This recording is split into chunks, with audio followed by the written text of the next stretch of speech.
مرنے کے بعد بھی اولاد سے رشتہ ٹوٹتا نہیں ماں باپ کا۔ جس طرح زندگی میں والدین کے حقوق ہیں اولاد کے ذمے، مرنے کے بعد بھی والدین کے حقوق اولاد کے ذمے واجب الادا ہوتے ہیں۔ مختلف احادیث میں ان کا ذکر موجود ہے۔ پہلا حق الصلاۃ علیہما، ان پر جنازہ پڑھنا ہے۔ تجہیز و تکفین تدفین اس کے زمرے میں آتی ہے۔ وہ اولاد خوش نصیب ہے جو اپنے ماں باپ کا یہ حق ادا کر پاتی ہے، ورنہ ایسے بد نصیب لوگ بھی ہیں جنہیں جنازہ آتا نہیں ہوتا اور ساری زندگی لوگوں کے جنازوں میں جا کے رسم ادا کر کے آ جاتے ہیں، اور جب اپنے ماں باپ انتقال کر گئے تو یہ دھوکہ پھر ان کے ساتھ بھی انہیں کرنا ہوتا ہے۔ تو وہ کیا سوچ رہے ہوں گے کہ یہ ماں باپ کے مرنے کے بعد ان کا پہلا حق تھا جو ہم نے ادا نہیں کیا۔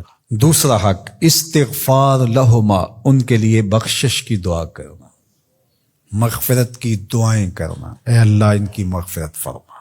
تو یہ بات ذہن میں رکھیے، جس طرح باپ کی ماں کی دعائیں اولاد کے حق میں قبول ہوتی ہیں، اس طرح اولاد کی دعائیں والدین کے حق میں قبول ہوتی ہیں۔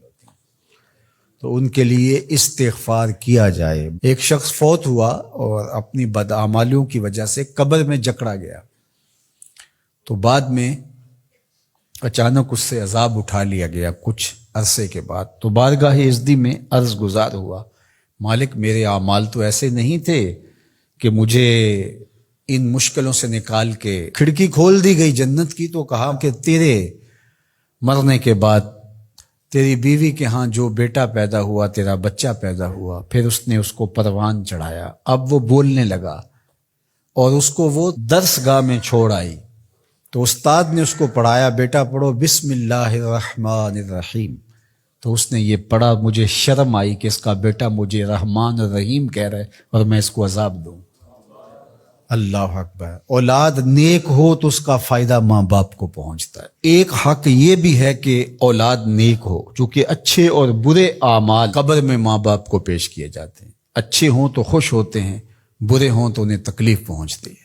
اس لیے ماں باپ کا مرنے کے بعد جو اولاد کے ذمے حق ہے، ان میں سے ایک حق یہ ہے کہ وہ نیک اور صالح ہوں تاکہ ان کو قبر میں راحت پہنچے۔ تیسرا حق ماں باپ کا جو اولاد کے ذمے ہے وہ انفاذ العہد ہے، ان کے عہد پورے کرنے، ان کے وعدے پورے کرنے۔ یعنی انہوں نے جو عہد کر رکھا تھا کسی وجہ سے پورا نہیں کر سکے تو اولاد کے ذمے ہے کہ وہ اس کو ادا کرے۔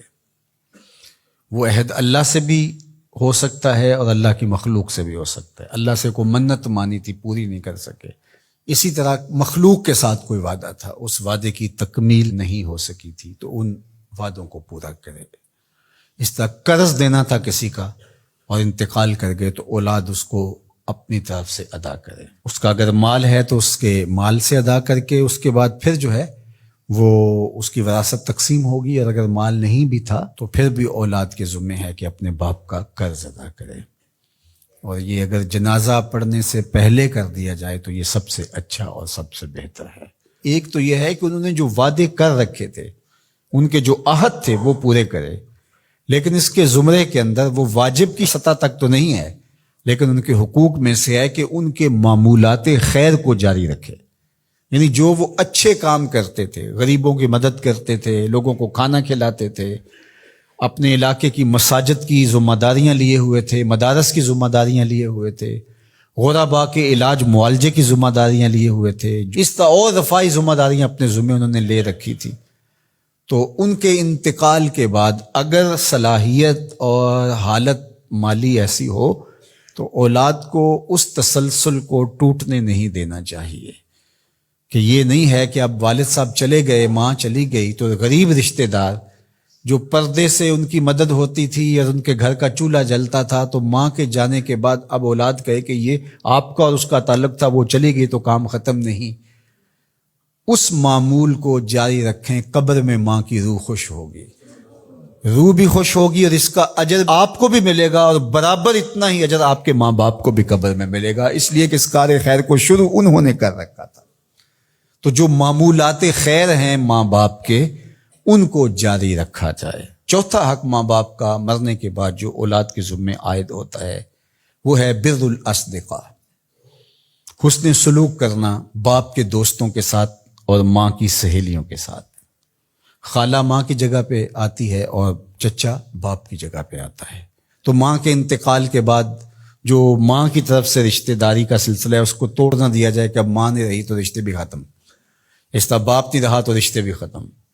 تو ان کے ساتھ صلہ رحمی کی جائے. مرنے والے والدین کے حقوق کو کون ہے ایسا دین جو اس طرح بیان کرے گا؟ آج دنیا یورپ کی بات کرتے ہیں، وہ تو زندہ ماں باپ کو اولڈ پیپلز ہوم میں چھوڑ آتے ہیں. ایک ماں 10 بچوں کو پال لیتی ہے، 10 بیٹوں کو ایک باپ پالتا ہے، پھر 10 بیٹے مل کر ایک باپ کو نہیں پال سکتے. تو خوش نصیب ہیں وہ لوگ جو اپنے ماں باپ کی خدمت کو شعار زندگی کہتے ہیں.